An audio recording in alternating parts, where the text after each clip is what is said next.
오늘 영상이 마지막 영상이 될 것 같은데요. 체험별님TV는 2019년부터 시작했는데 여러분의 사랑과 관심 덕분에 여기까지 올 수 있게 되어 진심으로 감사의 말씀 드립니다. 마지막 영상인 만큼 오늘 영상은 역대급으로 준비를 했습니다. 요즘에 나라도 뒤숭숭하고 부동산 분위기도 안 좋은데요. 위기의 반대말은 뭡니까? 기회라고 합니다. 아파트는 싸게 낙찰받기가 힘들죠. 근데 비아파트는 특히 경쟁이 없는 블루오션입니다. 그리고 2024년, 25년에도 여전히 초보자들이 진입하지 못하는 시장이에요. 전세 사기 때문에 전세보다는 월세로 구한다는 얘기를 많이 들으셨을 거예요. 월세 가격 지수가 계속 상승하고 있는데요. 서울 빌라 월세 비율은 2020년 29.5%에서 올해 53.6%로 보증금을 낮추고 월세 전환 세입자가 계속 늘고 있습니다. 사상 처음으로 월세 비율이 50%를 넘은 건데요. 이렇게 임대차 시장이 변화하는 이유가 있습니다. 임차인분들이 계약 만료 시점에서 보증금을 반환받아야 되는데 후속 세입자가 없는 거죠. 보증금을 받아서 나가는 임차인한테 빼줘야 하는데 들어오는 전세 임차인이 없는 거예요. 월세로만 들어오려고 하니까 보증금을 빼줄 수가 없는 겁니다. 임차인들은 보증금을 떼일까봐 불안해하다가 임차권 등기를 하고 보증보험에서 보증금을 받아서 이사를 합니다. 그래서 최근에 임차권 등기로 새로운 세입자를 맞추지 못하고 경매로 넘어가는 집들이 많은데요.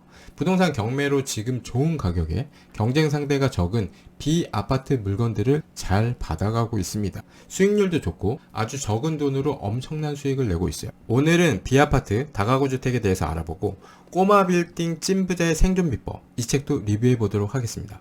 오늘 영상 보시는 분에게는 꼬마 빌딩 찐부자의 생존 비법, 이 책을 20분께 보내드리도록 할게요. 영상 보시기 전에 좋아요 한번 부탁드려요. 그럼 바로 시작하겠습니다. 요즘 이런 기사 많이 보셨죠? 서울 아파트 경매 건수 2020년 이후 최다.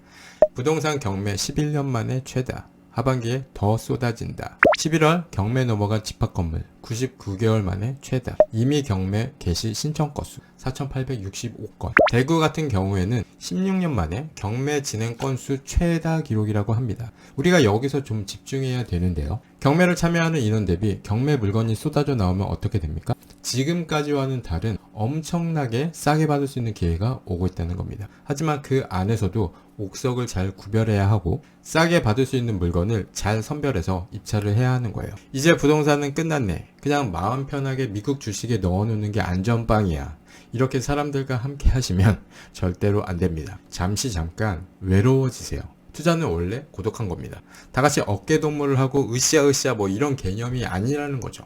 누가 무슨 주식을 사라고 한다면 함부로 내 소중한 돈을 다 넣지 마세요. 저번 주 금요일 삼성전자 우선주가 43,050원까지 떨어져서 추가 매수를 했습니다. 저는 위기설, 당분간은 힘들 거다, 더 떨어질 거다, 사람들의 이런 말에 동요되지 않습니다. 사람들이 오른쪽으로 막 뛰어가면 왼쪽으로 반대로 가셔야 하는 거예요. 주위를 가만히 둘러보면 사람들이 돈을 많이 벌고 있는 투자처가 있을 거예요. 사람들은 그런 곳에 모여서 함께 어깨동무하고 한국보다는 미국 주식이 안정적이다라고 말하면서 미국 주식을 사람들이 요즘 많이 하는데요. 주식의 대가 워렌 버핏은 지금 보유 주식을 매도하고 현금화하고 있습니다. 449조 현금화를 했다고 해요. 워렌 버핏의 포트폴리오를 보면 가장 많이 보유한 애플 주식을 2분기에 50%, 3분기에 25%를 줄였지만 여전히 워렌 버핏은 애플 주식을 700억 달러를 보유하고 있는 대주주입니다. 워렌 버핏이 현금 비중을 갑자기 올렸다는 것은 투자자들한테 굉장히 많은 시사점을 줍니다. 주식 투자에 대해 위험 신호를 의미하는 거예요. 대중들이 지금 어떤 특정 분야, 종목에서 돈을 많이 벌고 있다. 그러면 아주 위험한 상황인 겁니다. 근데 반대로 대중이 어떤 투자처에 대해서 고개를 절레절레 흔든다. 그럼 거기에 엄청난 기회가 숨겨져 있는 거예요. 사람들이 집 사면 바보라고 할 때 집을 사야 하는 거고요. 사람들이 미친 듯이 달려들 때는 위험한 상황이라는 겁니다. 박근혜 정부 때 100채를 사도 양도세를 비과세 해준다고 했습니다. 빚내서 집 사시라 대놓고 말했어요. 그때 다들 미쳤다 그랬죠. 대중들은 이렇게 떨어지고 있는데 무슨 집을 사냐 그랬습니다. 저는 그때 미사의 미분양 아파트를 분양받았습니다. 남들과 다른 쪽 방향을 선택한 거죠. 그리고 그 뒤로 5년 동안 엄청난 상승이 있었습니다. 반대로 문재인 정부 때는 집 사지 말고 파시라 했는데 팔고서 엄청나게 후회하신 분들 참 많았었죠. 돈은 대중들과 항상 반대로 가셔야 벌 수 있습니다. 그래서 투자는 외롭게 하는 거예요. 꼬마빌딩 찐부자의 생존 비법, 이 책은 책이 술술 익히는 책입니다. 저자 다크호스님은 14년간 부동산 투자를 해오고 있고요. 5년차 자영업자이고 10년간 원룸 다가구 건물을 운영하고 있습니다. 부동산 재무 관련으로 300명 이상의 상담 사례를 바탕으로 이 책을 썼습니다. 유튜버, 블로거, 40대 애기아빠, 저와 공통점이 상당히 많아요. 부동산을 많이 보유하고 있는 만큼 이번 부동산 하락장의 역전세 프레셔가 참 많이 힘들었는데요. 역전세가 한꺼번에 몰려와서 매일 잠을 자다가 깰 만큼 고통스러운 순간을 보냈다는 부분에서 동변상련을 느낄 수 있었습니다. 3년간 개박살난 부동산 시장을 경험하면서 현재까지 살아남은 현역 투자자예요. 대부분의 투자자들은 하락장에서 다 사라집니다. 그래서 우리 주변에는 장수하는 투자자는 거의 찾아볼 수가 없는 이유입니다. 이 책의 내용 전개는 다른 책들과 다르게 개성이 있는데요. 꼬마 빌딩 찐부자의 생존 비법, 이 책은 제목만 봤을 때는 꼬마 빌딩, 찐부자, 생존 비법 세 가지 워딩에서 흔한 부동산 책을 상상하게 됩니다. 보통은 이런 제목의 책들은 부동산 시장을 분석적으로 다루고 투자 방법에 대해서 풀어내는 게 대부분인데, 이 책은 투자 과정을 기록한 투자 일지 같은 느낌이 들었어요.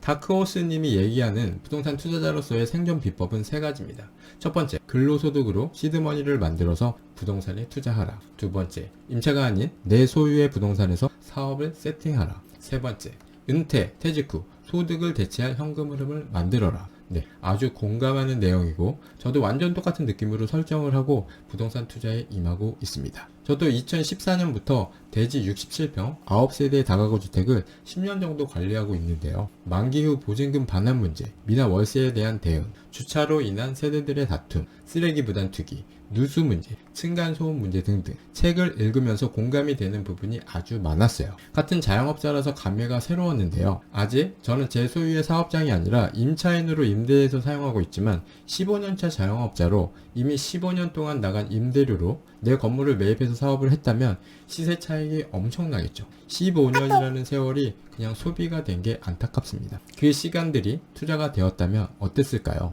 2015년 구축 투룸 빌라에 전세로 살고 계셨던 어머니가 살던 빌라의 한 꼬마가 반말로 차를 대지 말라면서 소리 지르는 모습에 저런 건물을 사겠다고 다짐을 합니다. 현재까지 원룸 건물 3채를 투자를 했어요. 48개 원룸 호실을 임대하고 있습니다. 꼬마 빌딩 하면 딱 하고 떠오르는 투자 사례가 있는데요. 기안84가 2019년 11월 서울 송파구에 샀던 꼬마 빌딩이 어떻게 변신을 했는지 오늘 한번 찾아봤는데요. 정말 깜짝 놀랐습니다. 송파구 석촌동에 위치한 1988년 준공된 해당 건물은 석촌역 도보 5분 거리에 있으며 지하 1층부터 지상 4층, 대지면적 88평 건물입니다. 평당 5,204만원, 총 46억에 매입을 했는데요. 당시만 해도 너무 비싸게 산 거 아니냐는 말도 나왔지만 그래도 연예인들은 건물을 매입하면 리모델링을 통해 외관을 바꾸고 임대를 새로 넣어 가치를 높여서 비싸게 되팔기 때문에 뭔가 계획이 있는 줄 알았습니다. 그럼 기안84의 꼬마 빌딩은 어떻게 바뀌었을까요?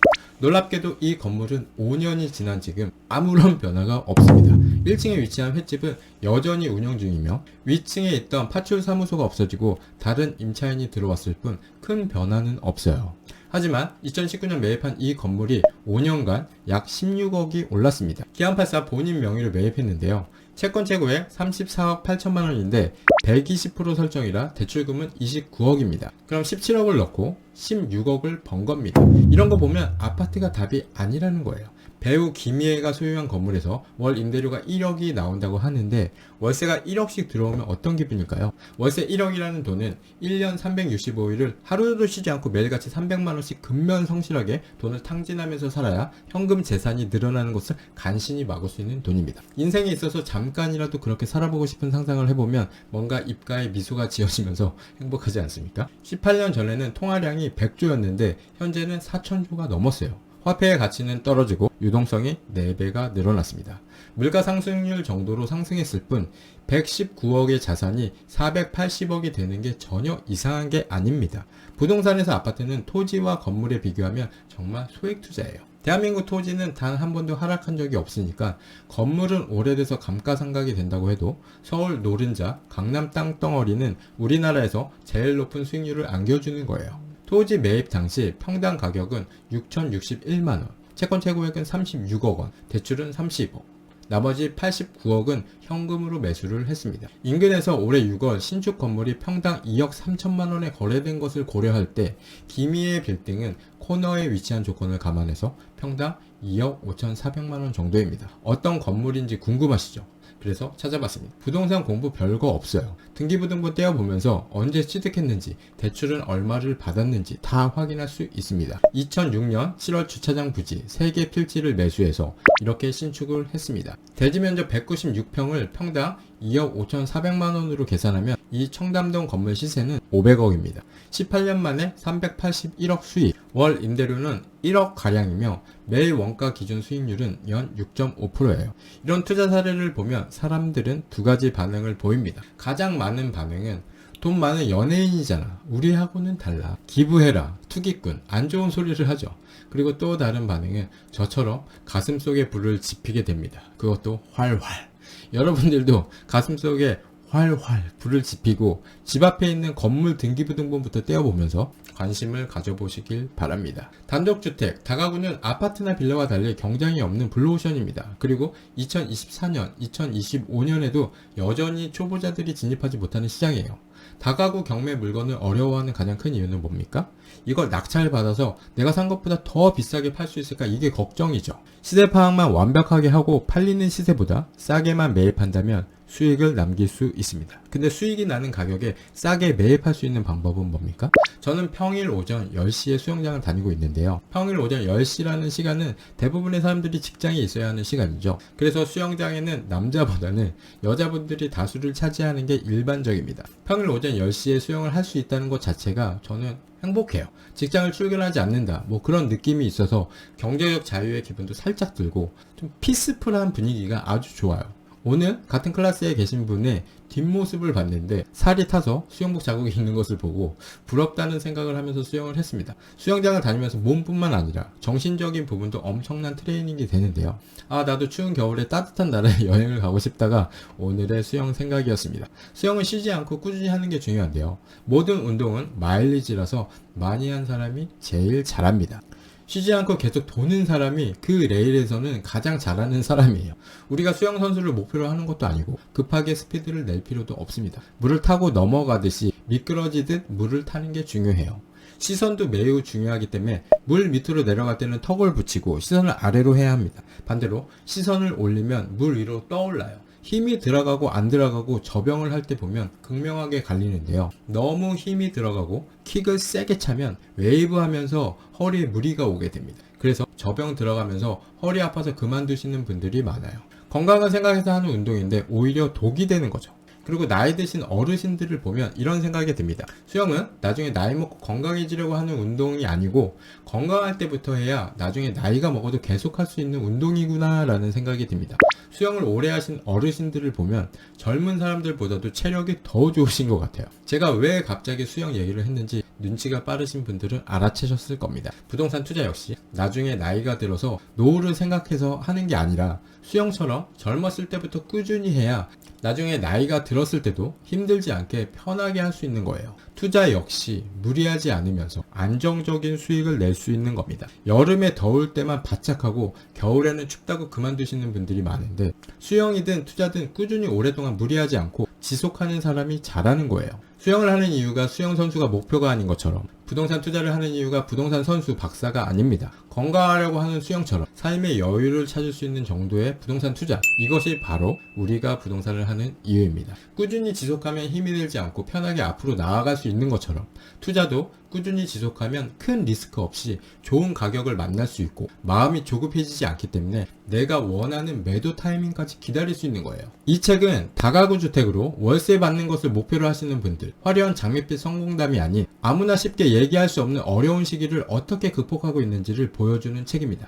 치열하게 살고 있는 동시대의 4050 분들에게 모두 힘내라고 말씀드리고 싶고요. 꾸준함과 성실함은 우리의 인생을 바꾸게 됩니다. 꼬마 빌딩 찐부자의 생존 비법, 올해가 가기 전 아니면 내년 첫 책으로 꼭 한번 읽어보시길 바랍니다. 오늘은 연말 선물로 얼리버드 이벤트 진행하겠습니다. 빠르게 댓글을 달아주신 10분에게 책을 보내드리도록 할게요. 댓글 미션은 다크호스님이 얘기하는 부동산 투자자로서의 생존 비법 3가지를 적어주시면 됩니다. 이 책을 꼭 받아야 하는 이유를 적어주시는 분 10분을 선정해서 총 20분께 책을 보내드리도록 할게요.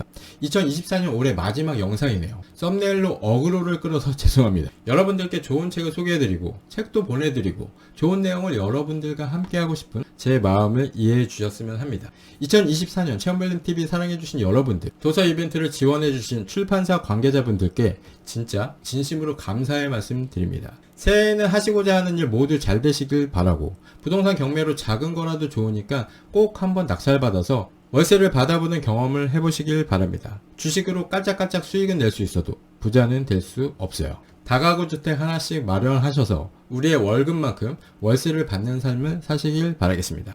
다가오는 새해에도 여러분들 기대에 부응하는 체험별님이 될 수 있도록 열심히 노력하겠습니다. 본 영상은 모모북스 출판사로부터 도서를 지원받아 솔직하게 리뷰한 후기임을 말씀드립니다.